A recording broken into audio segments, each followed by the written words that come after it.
Hello, this is Julian with Coffee Reviews, and today we'll be reviewing the San Vicente wash process Colombia from Felt Coffee. And there's the bag right there. And Felt, based out of Seoul, South Korea. And this is part 1 of our 7-part series featuring the 7 Korean coffees featured in our most recent blind taste test rankings video. And if you watched that video, then you saw that this coffee finished 7th place out of those 7 coffees on that day. And the main reason for its placement is because of the development. But in addition to that, there wasn't anything too overly defining about this coffee relative to some of the other coffees on that table. But as I always like to say, just because a coffee finished last in that video doesn't necessarily mean that it ended up being our least favorite by the end. So we will see how this coffee turned out, as this right here is day 47.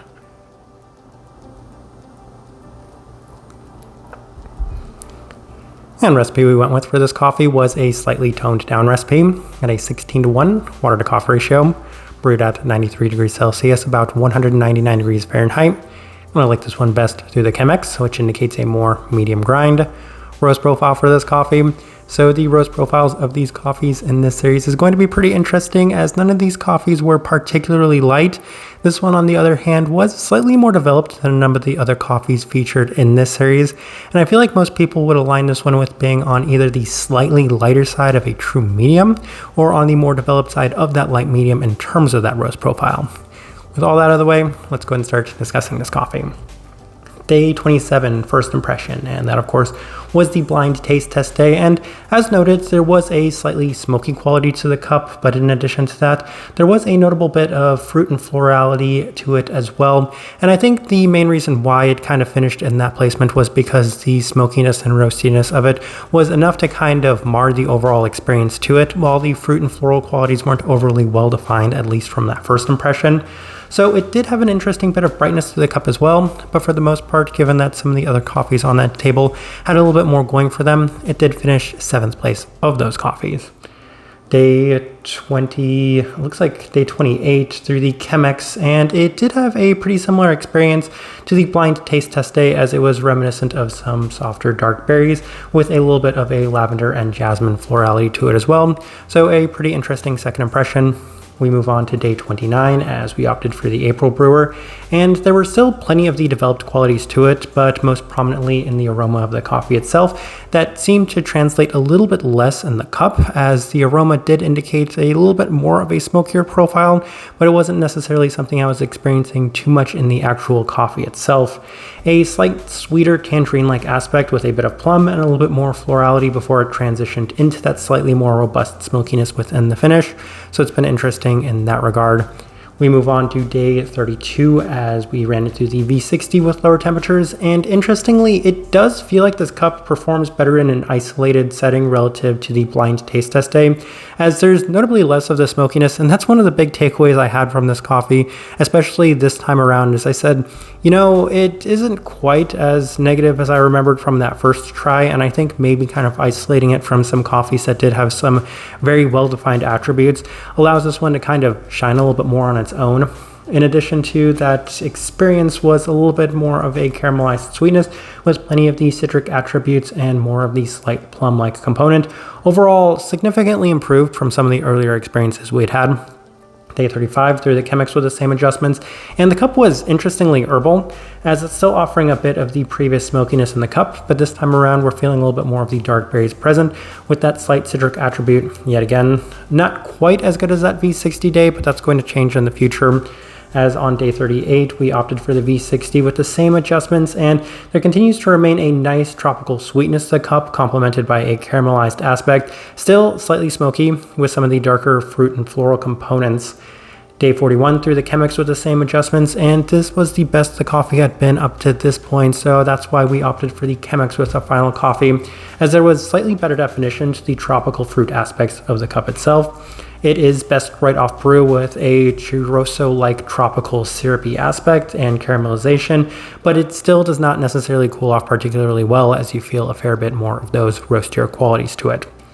Day 44 through the Chemex with our last try, and there was a slight bit of inconsistency to the cup as it wasn't quite as good as some of the previous days, offering more of the notable smokiness and heavier berry and floral attributes this time around.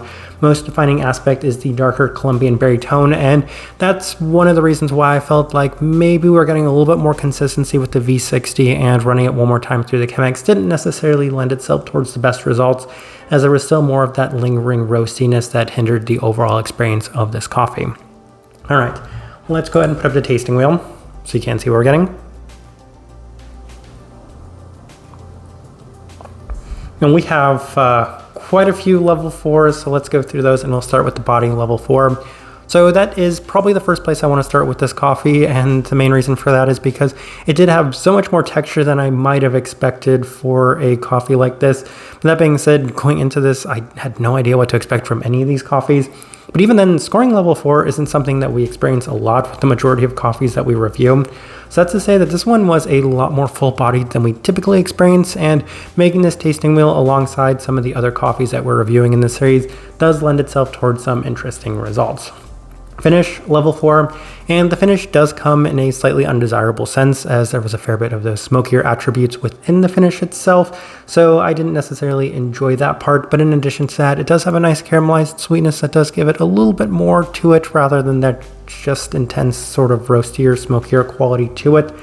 Sweetness, level 4. And that's an interesting part about this coffee, is that it still did have plenty of sweetness as well, and that's one of the main things that seemed to help it in general, as the fruit-like aspects were pretty pronounced. But in addition to that, that sort of caramelized aspect, I continue to highlight that syrupy, churroso-like attribute to this one, mostly because it did seem to be one of the better qualities within it, as it just gave this coffee a little bit more depth than just a one-dimensional cup in general. Florality, level 4, and this came in that slightly darker floral tone, as it had a little bit of that perfumey jasmine-like attribute. A lot of the more heavier aspects of this coffee are experienced within this tasting wheel, because by the end it was very reminiscent of what I've typically come to expect from Colombian coffees these days, especially when it comes to natural processed Colombian coffees. And of course this one isn't a natural, but at the same time it offered a lot of the flavor profiles that I experienced from natural processed Colombian coffees, just in a slightly more clean and defined manner, as the berry fruit also scores there at that level 4 mark. And I can't quite recall what sort of flavor notes they had listed for this coffee, but for me, towards the end, it had a little bit more of that Colombian berry-like tone to it, though on some of the earlier days I could see something a little bit more reminiscent of that plum, because that's something that I was experiencing a little bit more within this coffee. But by the end, I could say that it was very reminiscent of what I'm experiencing from modern-day Colombian coffees.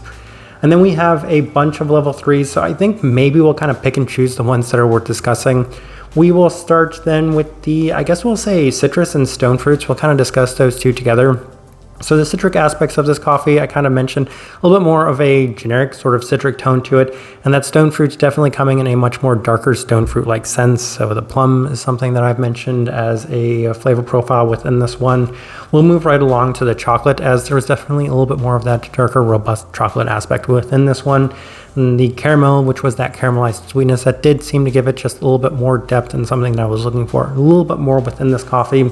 Smokiness, level 3, I really needed to highlight the development of this coffee, because once again, it did seem to hinder the overall experience of it, as there were some really nice attributes that could have been picked up from this coffee, but at the end of the day, if it's finishing in that specific regard, it's not necessarily going to be my favorite.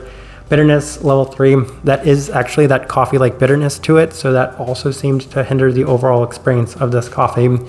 And the last thing worth discussing, and possibly the most important thing worth discussing, is the cleanliness at a level 3. And of course, the main reason for that placement is going to be because of the roastiness and smokiness that is present within this coffee, as that definitely hindered the overall experience to the point where it could not justify that level 4 mark, as the flavor profile in this one wasn't quite as well defined as I would like, mostly because it was marred by that specific aspect. But it's an interesting looking tasting wheel, because there's only one thing that's scored below a level 3, which is always interesting to me. If anything, it's a pretty well-rounded tasting wheel in that sense, as I don't review too many coffees that score this way in a tasting wheel. But as I'm looking at it, it is a pretty good representation of what I was getting from this coffee. All right, so my overall thoughts and impressions of this coffee. By the end, it actually was not my least favorite of the coffees that we're going to be discussing in this series. There are a couple of other coffees that seem to have, I would say, a little bit more of a downward trajectory than this one.